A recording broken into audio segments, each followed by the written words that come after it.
प्राचीन भारत के एक छोटे से गांव में एक विद्वान ब्राह्मण रहा करता था जिसका नाम विप्रदत्त था।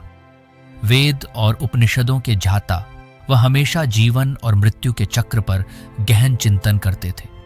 उनके मन में हमेशा यह प्रश्न उठता था, आखिर पुनर्जन्म होता है या नहीं?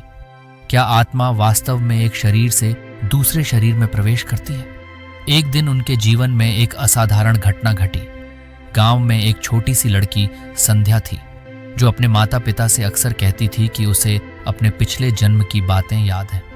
यह सुनकर गांव वाले उसकी बातों को अनदेखा कर देते थे, लेकिन विप्रदत्त को यह बात विचलित कर गई। संध्या के कहने पर उसे अपने पिछले जन्म के स्थान पर ले जाया गया।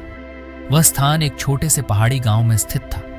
वहां पहुंचते ही संध्या ने बड़ी सहजता से अपने पुराने घर की पहचान की और वहां के निवासियों को उनके नाम से पुकारा। यह देखकर वहां के लोग भी अचंभित हो गए, क्योंकि संध्या ने उनकी पुरानी रिश्तेदार, जो वर्षों पहले मृत्यु को प्राप्त हो चुकी थी, का जीवन जैसे पुनः जी लिया था। विप्रदत्त इस घटना को देखकर और भी चकित हो गए। उन्होंने अपने शास्त्रों की ओर ध्यान दिया और भगवद गीता का वह श्लोक स्मरण किया जिसमें श्री कृष्ण अर्जुन से कहते हैं, वासांसी जीर्णानि यथा विहाय नवानि गृह्णाति नरोपराणि तथा शरीरानि विहाय जीर्णा अन्यानि संयाति नवानि देहि। अर्थात जैसे मनुष्य पुराने वस्त्रों को त्याग कर नए वस्त्र धारण करता है, वैसे ही आत्मा पुराने शरीर को त्याग कर नए शरीर में प्रवेश करती है। यह घटना विप्रदत्त के मन में पुनर्जन्म के सिद्धांत की सच्चाई को उजागर करती है।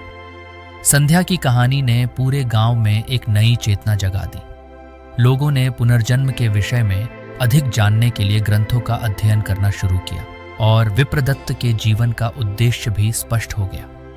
वे अब लोगों को इस चक्र के ज्ञान को फैलाने के लिए समर्पित हो गए। इस प्रकार संध्या का पुनर्जन्म सिर्फ एक घटना नहीं, बल्कि आत्मा के चिरंतन सत्य की गवाही बन गया।